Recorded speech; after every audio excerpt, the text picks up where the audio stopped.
ओम शांति। आज साप्ताहिक के कोर्स का 6ठे दिन को आरंभ कर रहे हैं। बहुत से लोग कहते हैं हम गीता को मानते हैं, भगवान को मानते हैं। आज आवश्यकता इस बात की है, गीता को मानने के साथ साथ गीता की मानी जाए।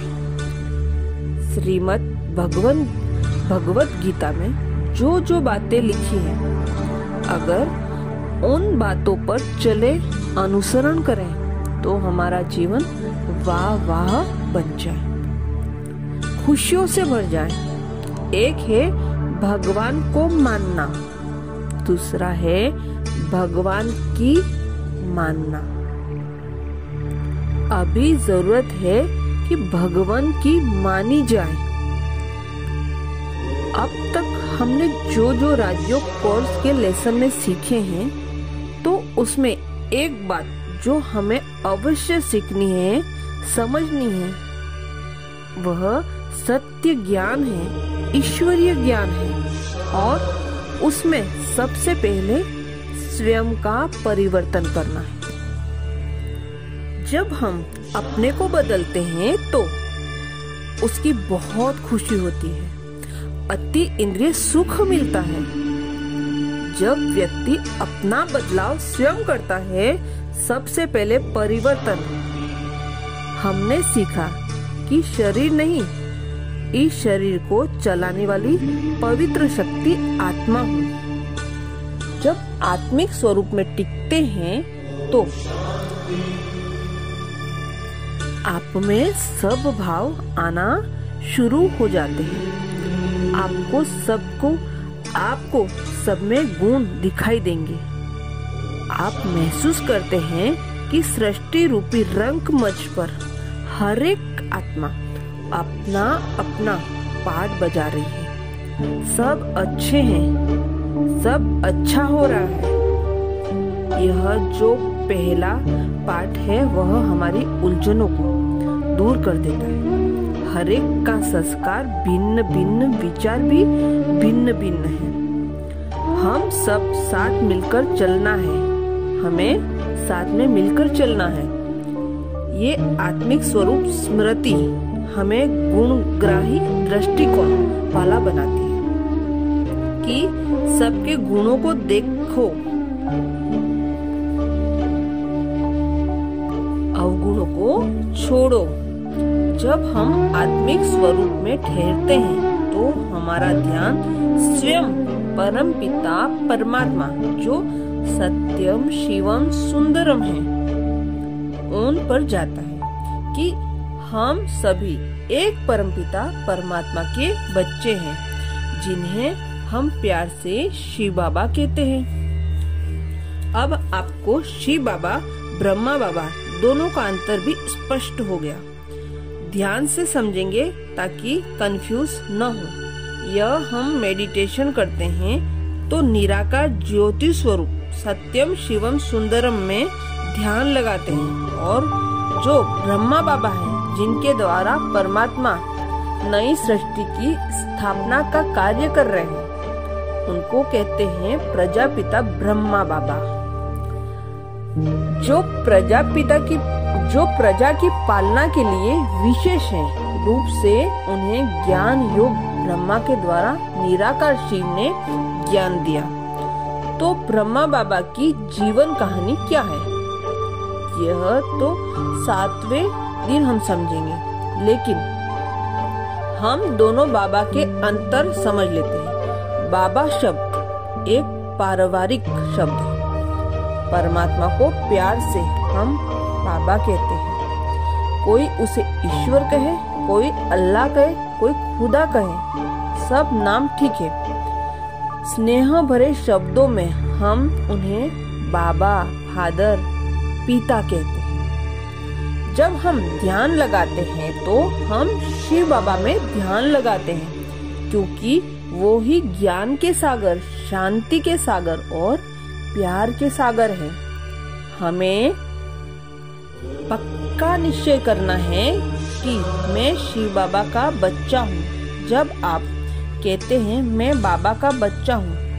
आपके मन में आत्मिक स्वरूप रहना चाहिए कि मैं ज्योति बिंदु सितारा मस्तक में चमक रहा हूँ और जितनी भी संसार में आत्माएं हैं सब परमात्मा के बच्चे हैं। भले उसे बाबा न कहे, ईश्वर कहता हो और न भी मानता हो, तो भी परमात्मा अपनी हर रूह से बहुत प्यार करते हैं। शिव बाबा कल्याणकारी हैं और वो ही सृष्टि पर आकर ये सत्य ज्ञान देते हैं। यह हम सबके लिए बहुत बड़ी खुशखबरी है कि परमपिता परमात्मा स्वयं ज्ञान दे रहे हैं। हमें उनके तीसरे नेत्र से पहचानना होगा, उसकी मदद को पहचानना है। परमपिता को पहचानने का अर्थ है अब हमें निश्चय हो कि एक ही है जो ज्ञान का सागर, सुख का सागर और मेरा है। आप अनुभव करेंगे मेरा बाबा मेरे साथ है और मेरी मदद करते हैं। ऐसे यूज करके देखें। कोई चीज रख कर भूल जाए तो बुलाएं, बाबा को कहें, बाबा आप ही बताओ मैंने कहाँ रखी है। आप खाना खा रहे हैं तो बुलाओ, बाबा मेरे साथ ही आ जाओ, इस भोजन को स्वीकार करो। महसूस करो परमात्मा दृष्टि देकर, शक्ति देकर उस भोजन को एक प्रसाद बना देते हैं। हमारे बुलावे पे वो आ जाते हैं। याद करो भगवानुवाच, जो मेरी याद में मगन हो जाते हैं उनके लिए सोचने का कार्य भी मैं करता हूँ। हमारा मुख्य कार्य है अपने को आत्मा समझ परमपिता परमात्मा को याद करना, उसके उपस्थिति को अनुभव करना कि मेरी मदद करता है। कभी कभी वो हमारी मदद करता है, हम उसे समझ नहीं पाते। ये समझना है वो मेरा मददगार है। एक छोटी सी बात याद आई है, इस कहानी थ्रू बताते हैं। एक बार एक गांव में ये कहा जाता है कि उनको ये कहा जाता है कि गांव खाली कर दे, बाढ़ आने वाली है। सब लोग उसे खाली कर देते हैं, लेकिन एक बूढ़ा व्यक्ति खाली नहीं करते हैं, अपने घर में बैठे रहते हैं। सब लोग कहते हैं सब जा रहे हैं, आप भी चलो, वो तैयार नहीं होते। जब सब चले गए तो वहाँ पर एक घोड़ा गाड़ी वाला आया और आके कहता है, बाऊजी सबने गांव खाली कर दिया है, आप भी चलो। उन्होंने कहा, मैं भगवान से प्यार करता हूँ, भगवान मुझसे प्यार करते हैं, वो स्वयं मेरी रक्षा करेंगे। ये बात सुनकर घोड़ा गाड़ी वाला वहाँ से चला गया। कुछ देर बाद जीव वाला आया। अब उसने कहा, बाऊजी सब चले गए, मैं आपकी मदद के लिए आया हूँ, आप आइए, मैं आपको ले चलता हूँ। उसका वो ही जवाब था, भगवान मेरी रक्षा करेगा, आप अपना कार्य करो। इतने में वहीं से एक नौका वाला आया। उसके पास नौका थी, थोड़ा थोड़ा पानी आना शुरू हुआ। इस बूढ़े व्यक्ति ने फिर से उनको कहा, मैं आपको लेने आया हूँ, मदद करने आया हूँ, आप चलो। उनका भी वही जवाब था, फिर से वही जवाब, भगवान मुझसे प्यार करता है, वो मेरी रक्षा जरूर करेगा। उतने में क्या हुआ, तेज से बाढ़ आई और उसकी मृत्यु हो गई। जब वो भगवान के पास गया तो बोला, मैं आपकी इतनी याद में रहता हूँ, आपको अपने कर्म में पहले पुकारता हूँ, आप तो मेरी मदद के लिए आए ही नहीं। तो भगवान ने बहुत सुंदर जवाब दिया, मैं तो तुम्हारी मदद पर तुम्हें समझ में नहीं आया। मैंने तो मदद की पर तुम्हें समझ में नहीं आया कि मैं तुम्हारी मदद कर रहा हूँ। कहते क्यों नहीं भगवान, सब चले गए तो बताओ, घोड़ा गाड़ी वाला किसने भेजा, जीप वाला किसने भेजा, नौके वाले को भी किसने भेजा? मैंने तो तुम्हारी मदद कर ही रहा था, लेकिन तुम थे, मुझे पहचान ही नहीं पाए। अब उस व्यक्ति को भूल का एहसास हुआ। तो परमात्मा भी हम सबको बहुत मदद करते हैं, कभी कभी किसके द्वारा तो कभी किसके द्वारा जागरूक करते हैं, हमें जगाने का प्रयास करते हैं, लेकिन हम उन्हें पहचान नहीं पाते हैं कि वो हमारी मदद कर रहा है। जो भी हमारी उलझन होती है उसका समाधान स्वयं करते हैं, पर हम उन पर पक्का भरोसा होना चाहिए।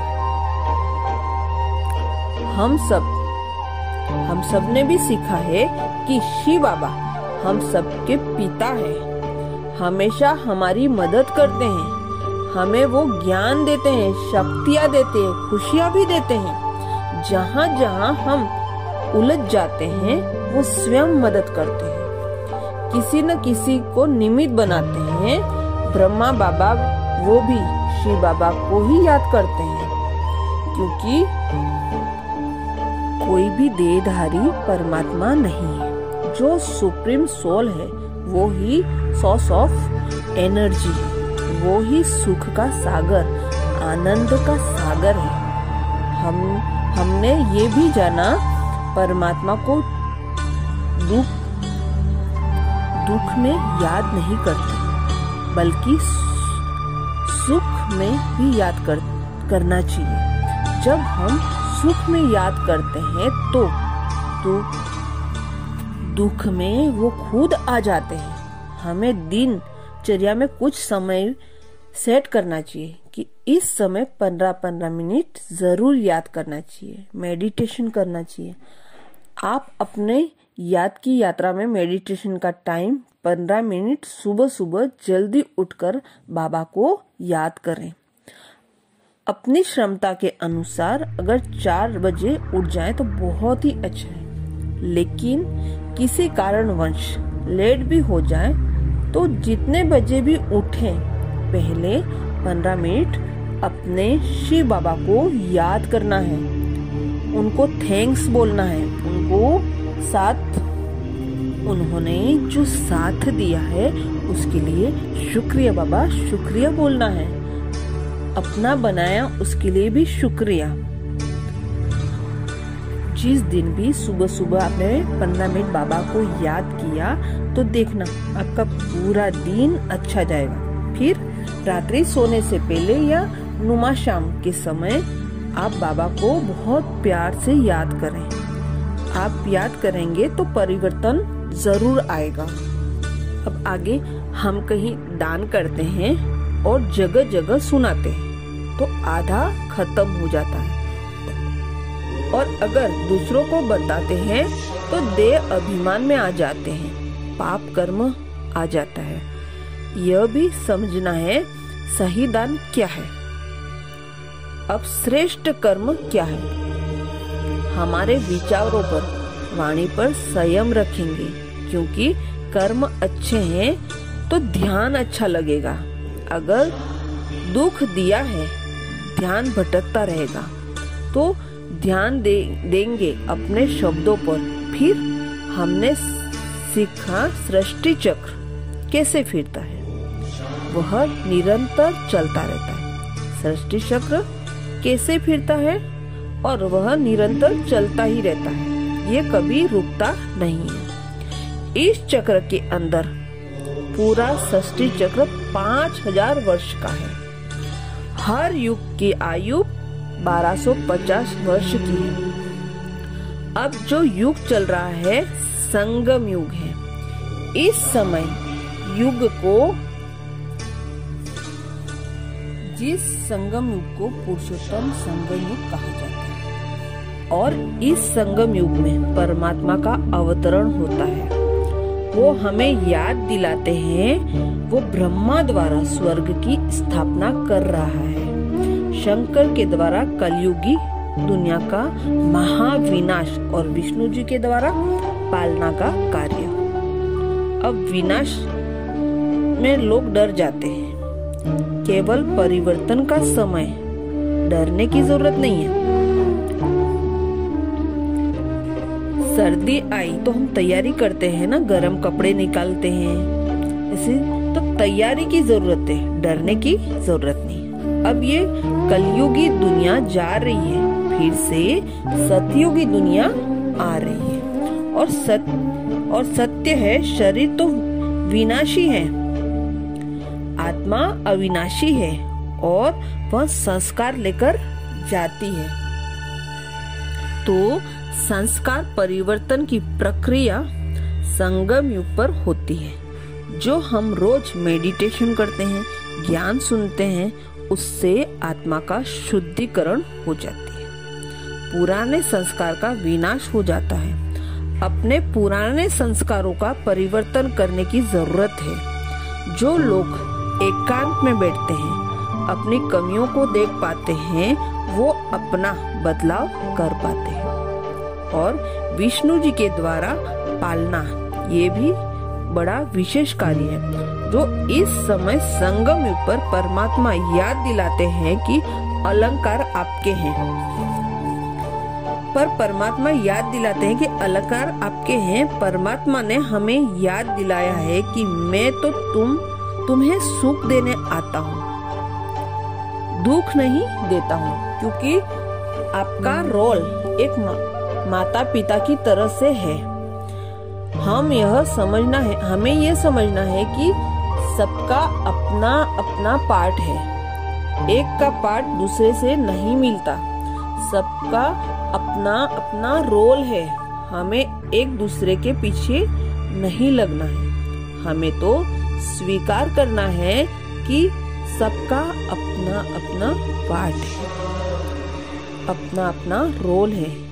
इसको हम वर्ल्ड ड्रामा कहते हैं।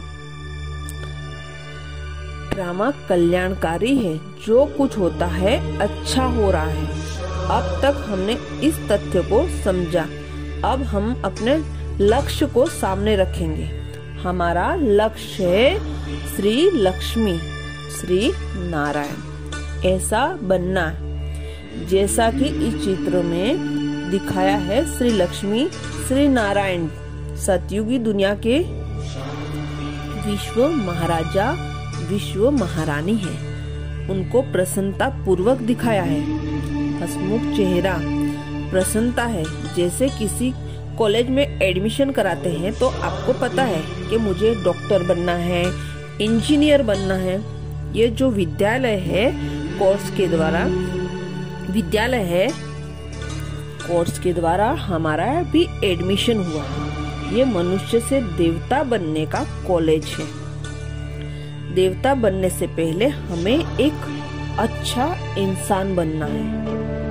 इंसान हर जगह जन्म लेते हैं, इंसानियत कहीं कहीं जन्म लेती है।